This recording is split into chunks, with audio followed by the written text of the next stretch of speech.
Et pour ceux qui nous retrouvent maintenant, eh ben, ce sont les visionnages de la semaine avec le chat toujours en direct. Et qui commence? J'ai envie de dire moi. J'ai envie de dire bonjour.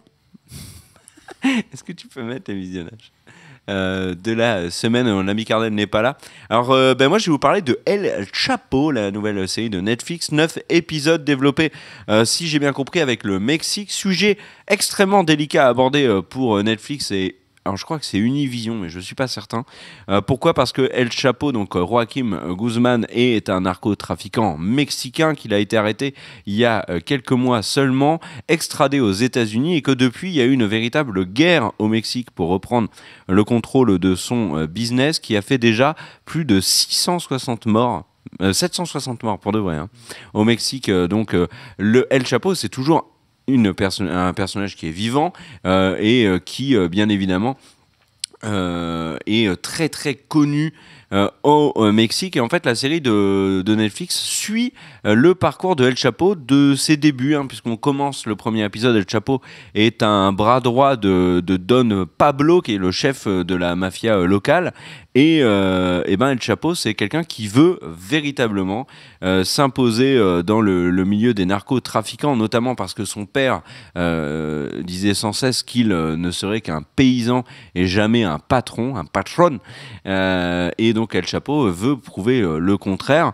Et le début de son aventure, c'est qu'en fait, il a les corones d'aller en Colombie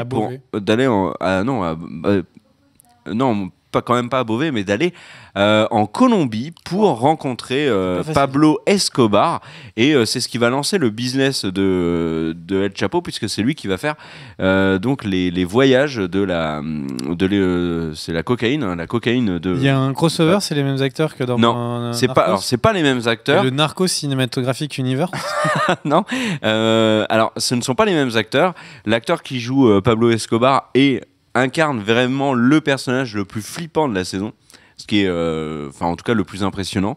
9 épisodes, moi je les ai regardés avec beaucoup d'intérêt. Alors ça n'a pas la qualité dans la mise en scène et peut-être dans l'écriture qu'avait Narcos, mais Narcos c'était quand même du top du top, il faut le dire. Mais El Chapo, c'est très réussi, je trouve. L'acteur qui joue El Chapo est convaincant. Le casting, j'ai pas de défaut particulier. Et puis, c'est une saison en 2 parties. Alors, je vous dis pas lesquelles, mais je trouve que les 2 parties sont tout aussi intéressantes l'une que l'autre. Et moi, j'ai terminé donc en moins de 24 heures cette saison 1 et j'ai très envie de voir la suite. On suit également, alors je le connais pas parce que je me suis pas renseigné, mais c'est une personne qui en politique monte au Mexique et qui veut être président. Je suppose qu'il est même devenu président. Et c'est quelqu'un qui traque El Chapo, mais qui ne fait pas que ça. Il joue aussi des narcotrafiquants pour imposer son pouvoir au Mexique. Moi, je trouve que c'est vraiment une série de qualité et j'ai hâte de voir la saison 2. À toi. T'as vu quoi? Vas-y. Mais du coup, t'en as pensé quoi? Non, mais arrête de te moquer de moi. Allez, vas-y, enchaîne. On a peu de temps et j'ai pas mal de visionnage à faire. Alors, on a peu de temps, toujours si peu de temps. Et ben moi, j'ai vu un petit film qui s'appelle Staten Island Summer. Et ce n'est pas parce que sur Netflix, il y a une vignette avec une fille en bikini que je l'ai vue. C'est tout simplement parce que la vignette me faisait vraiment penser, et la thématique me faisait penser à un film que j'ai adoré, que j'ai découvert l'année dernière. L'année prochaine, ce serait compliqué. Donc l'année dernière, qui s'appelle On the Way Back. Et du coup, je me suis dit, ce film, je l'ai tellement adoré que Staten Island Summer, qui a l'air de lui ressembler, ça va être magique.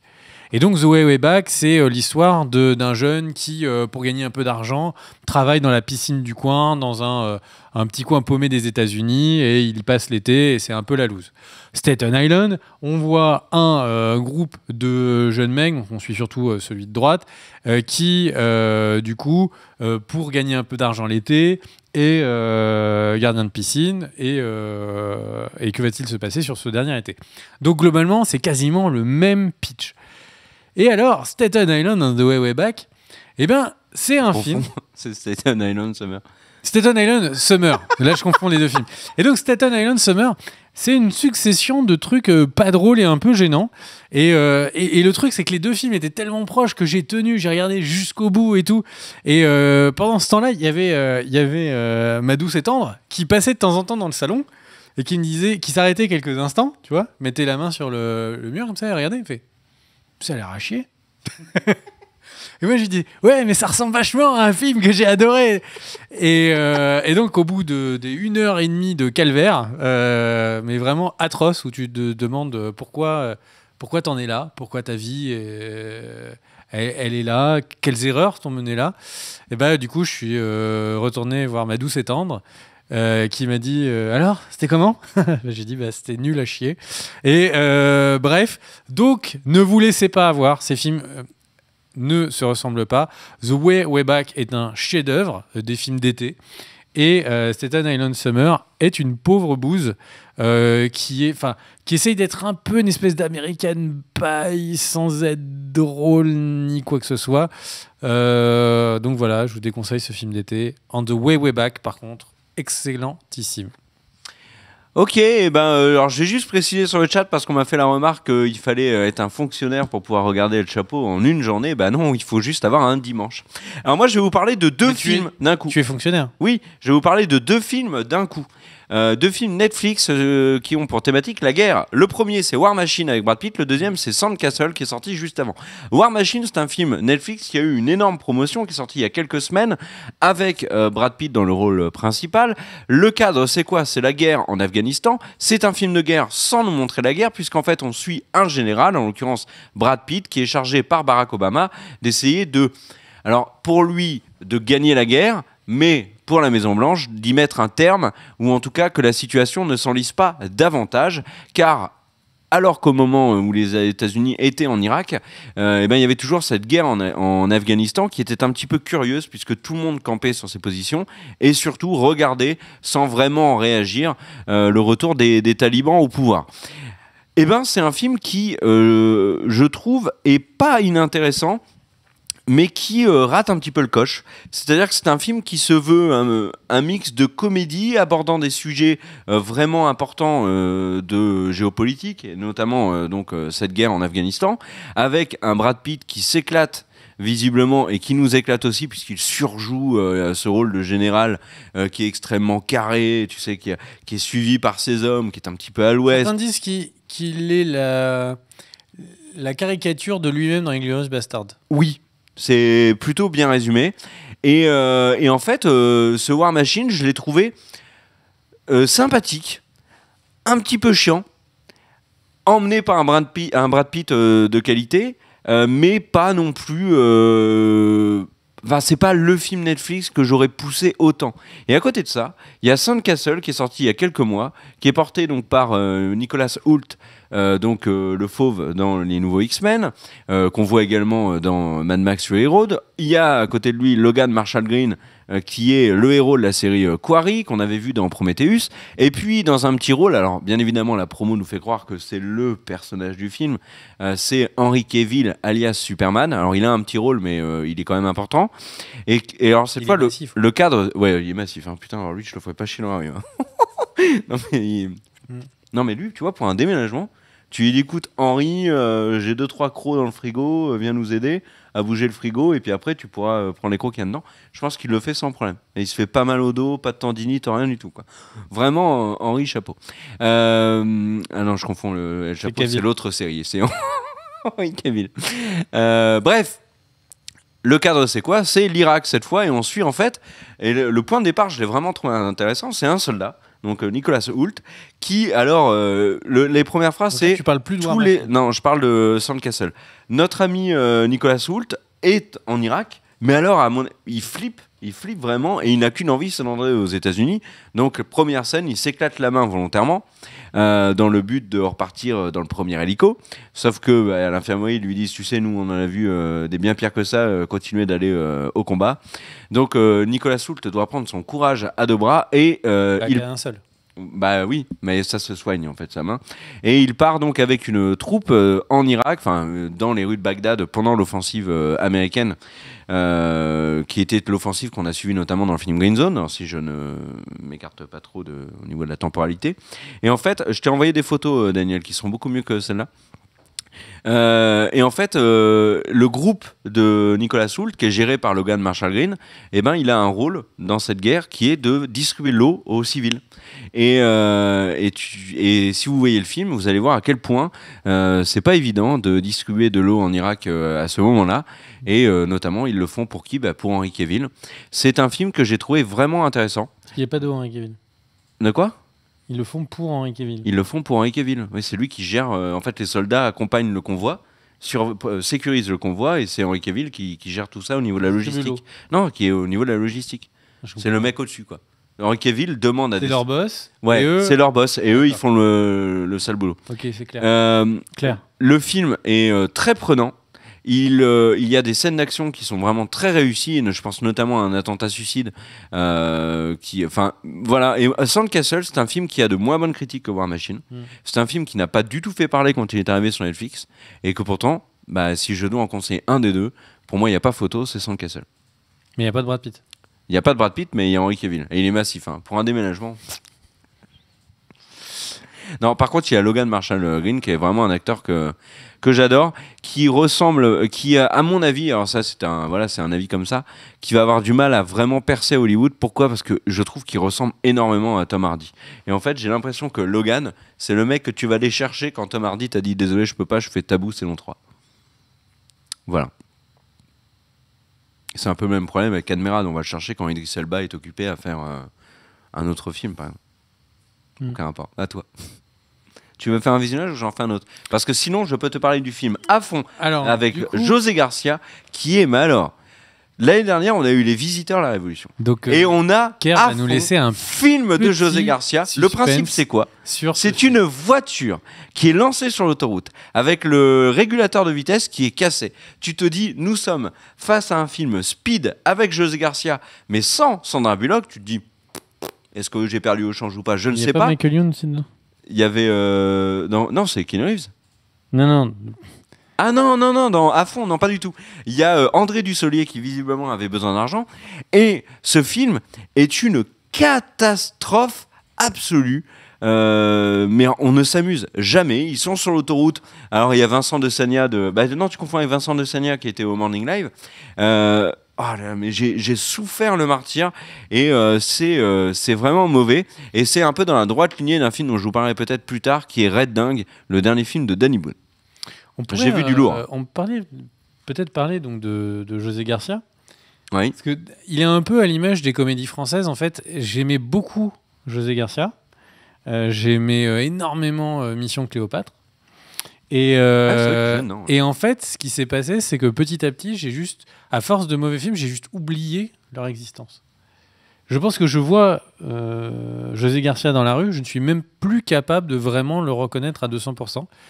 Et du coup, c'est vraiment la qualité de toutes les comédies françaises n'a fait que se déliquéfier ou que s'empirer. Et du coup, c'est vrai que tous ces acteurs qui ont fait des bons films, donc on peut supposer que ce sont des bons acteurs, et au final, ont disparu. Bon, moi du coup, je vais vous faire des petits visionnages assez rapides. L'Attaque des Titans, j'ai envie d'en parler en live avec vous pour dire que c'est clairement le truc que j'ai le plus hâte de voir chaque semaine. C'est de très loin ma série du moment préférée. Et il y a un truc que je me dis souvent quand je le regarde, c'est les gens qui n'ont pas l'habitude de regarder des mangas, des animes, et qui du coup passent à côté de l'Attaque des Titans parce que c'est un manga et un anime. Mais c'est tellement dommage pour vous. Regardez l'Attaque des Titans. C'est l'œuvre la plus puissante, la plus épique qu'il y a en ce moment à regarder. Il y a des problèmes de mise en scène qui sont énormes. Est-ce que c'est la série la plus épique et la plus puissante à l'heure actuelle en diffusion ? En anime, peut-être ? Non, en série tout court. Non. Laquelle est plus épique là en ce moment ? Bah voilà. Le truc, c'est que t'es tellement... Oui, bon, d'accord. En fait, le truc, c'est que dans l'exemple de Kerr, quelqu'un qui a lu les mangas, il va... Je suis un peu déçu parce que dans le manga et tout. c'est le meilleur anime, la meilleure série, c'est la meilleure œuvre série en ce moment, la plus épique. Je pense même que c'est bien mieux que les 3/4 des films qui sont en cinéma en ce moment. Regardez-la si vous la regardez. Si Alors, vous l'avez là, pas encore Daniel, fais découvert. attention aux images parce que ça spoil vénère en fait. C'était les images pour la review de l'épisode. Et, enfin, ça spoil vénère, pas tout à fait. Mais du coup, en tout cas, regardez l'Attaque des Titans. Je ne peux que vous le conseiller. C'est la meilleure série en cours. Ben, attends, Oh. moi, juste un mot dessus. Je trouve qu'il y a de vrais problèmes de mise en scène. Mhm. Alors, on me dit, ils ont un budget qui est ric-rac et tout, mais il y a énormément de plans qui sont en fait je sais pas comment on appelle ça, mais des plans fixes en fait, où on voit les titans qui ne bougent pas, etc. Il y a, par exemple, à un moment donné, on voit une charge de cavalerie.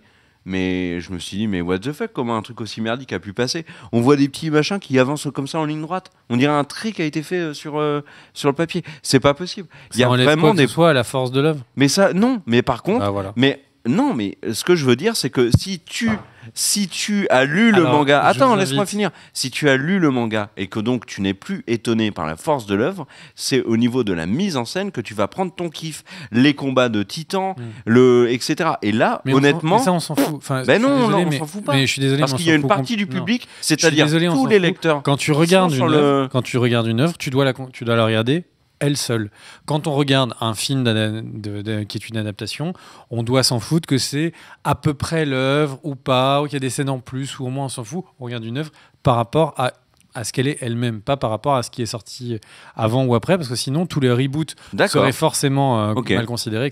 Bref, et je vous invite à aller regarder. Il y a Mais une vidéo donc, sur. C'est Excuse-moi, je vais intense, terminer. mais très Mais il mauvaise y a une mise en vidéo sur Voxmaker, qui est une chaîne YouTube, qui est une grosse chaîne YouTube que peut-être pas mal de gens connaissent, qui a un gars qui s'appelle l'Ermite Moderne, qui a fait une vidéo qui est sortie il y a 2 jours sur les différences entre les mangas sortis en TV et les versions Blu-ray.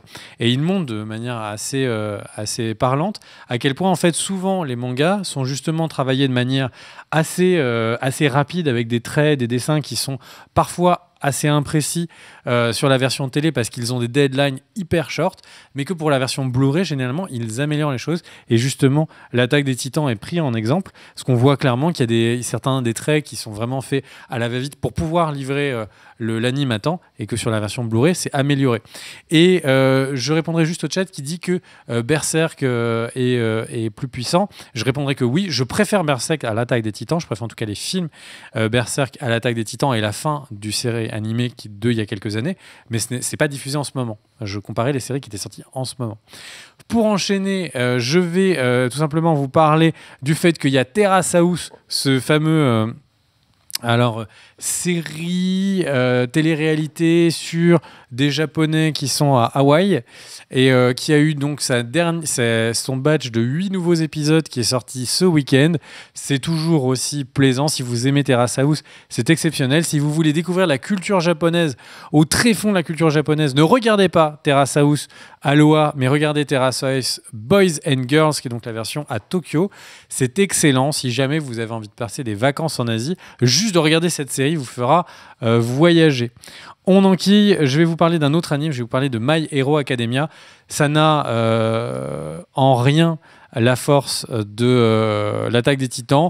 C'est un shonen, donc les shonen, c'est des animes faits pour juste être dans l'action pure. Et en ça, ils rend... l'office est fait, c'est un anime d'action pure. C'est plaisant à regarder, c'est beaucoup plus enfantin. Enfin, il faut pas le comparer à l'Attaque des Titans, c'est le problème, parce que les deux sont diffusés à peu près au même moment. Mais ça reste, pour ceux qui sont fans de Bleach, Naruto, etc., c'est ce qu'il y a de mieux en ce moment, je pense, en shonen, My Hero Academia. Tu voulais dire, mon cher Pierre? Mes visionnages. Je vais revenir juste sur l'Attaque des Titans. Par contre, il y a un truc par rapport au manga qui m'a mis sur le cul, c'est un plan du dernier épisode.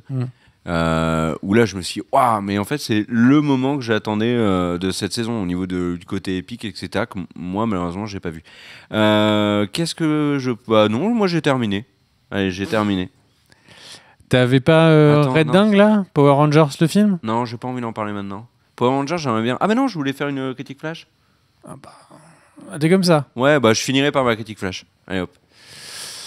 Alors du coup, est-ce que je vais vous parler d'un truc bon, j'avais fait la critique rapide de John Wick première partie, donc John Wick 2, dont j'avais fait la première partie. J'attends la suite. J'ai terminé John Wick 2, donc je vais prendre un peu le temps pour en parler. Et au final, j'ai trouvé que c'était nul. Donc, on va ensuite passer à l'homme du tai chi. L'homme du tai chi. Alors, si vous avez aimé John Wick et que vous aimez Keanu Reeves, eh bien, vous aimerez forcément l'homme du tai chi parce que c'est un film avec Keanu Reeves qui fait du tai chi. Et en ça, c'est toujours agréable. Je crois, si je ne me trompe pas, que c'est sa première réalisation. Je vais juste vérifier en lives. Et je vais voir si je dis des bêtises. C'est Keanu Reeves, le réalisateur. C'est sa première réalisation. Et il joue avec un acteur qui s'appelle Chen Li-hu, qui n'est pas un acteur qu'on voit tout de suite. Et donc, quelle est l'histoire ? C'est une société dont Keanu Reeves est le président et en fait fait s'affronter des gens qui, petit à petit, devront monter dans les échelles pour, en fait, à la fin, affronter Keanu Reeves, qui est le combattant ultime qui cherche peut-être un jour quelqu'un qui sera de son niveau. Vous vous dites, t'as l'air un peu bidon comme scénario. Eh bien, vous avez raison. Le scénario est effectivement un peu bidon. Et Keanu Reeves en film d'arts martiaux, c'est pas le Keanu Reeves de Matrix. C'est le problème avec Keanu Reeves, c'est que c'est un acteur qui a fait Matrix, qui a fait donc ce truc qui est Matrix 1, qui est un des meilleurs films de science-fiction, point. Qui ensuite, il y a eu un délai, etc., a fait Matrix 2, Matrix 3, qui a été un peu déçu.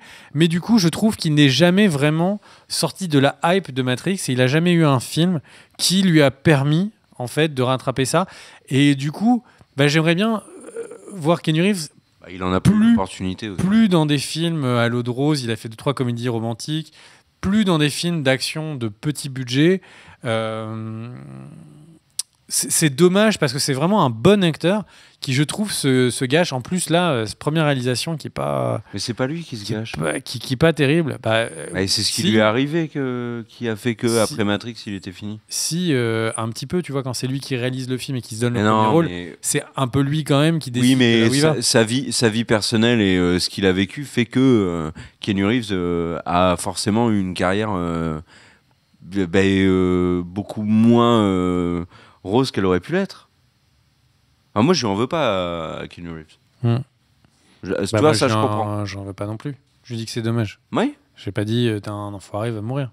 J'ai dit juste c'est dommage parce que c'est un bon acteur, il aurait pu faire mieux. Et pendant que Wilfried Marcon dit Constantine Bigby, c'est effectivement vrai. Moi j'ai beaucoup aimé Keanu Reeves dans Constantine. C'est dommage que le film était un échec au box-office. Sinon, ou peut-être qu'il est sorti trop tôt. Si Constantine sortit maintenant, je crois qu'il aurait sans doute eu un beaucoup plus gros succès. Et c'est vrai que dedans c'était une belle surprise. Le problème c'est que le film n'a pas porté. Ok, on fait la critique flash ? Écoute, j'ai envie de dire oui. Est-ce que du coup je m'absente ? Non, tu l'as fait avec moi. Non, mais critique flash, tu le fais. Moi, écoute, j'ai envie de dire ok. Alors, pour ceux qui nous rejoignent en vidéo, si c'est pas déjà le cas, eh bien on dit au revoir quand même aux gens des visionnages. Parce que la dernière fois, on l'a pas fait, on s'est fait professionnalisme, tout ça. Donc bisous à tous ceux qui ont vu la vidéo d'avant. Nous allons bientôt passer à la vidéo suivante. Let's go.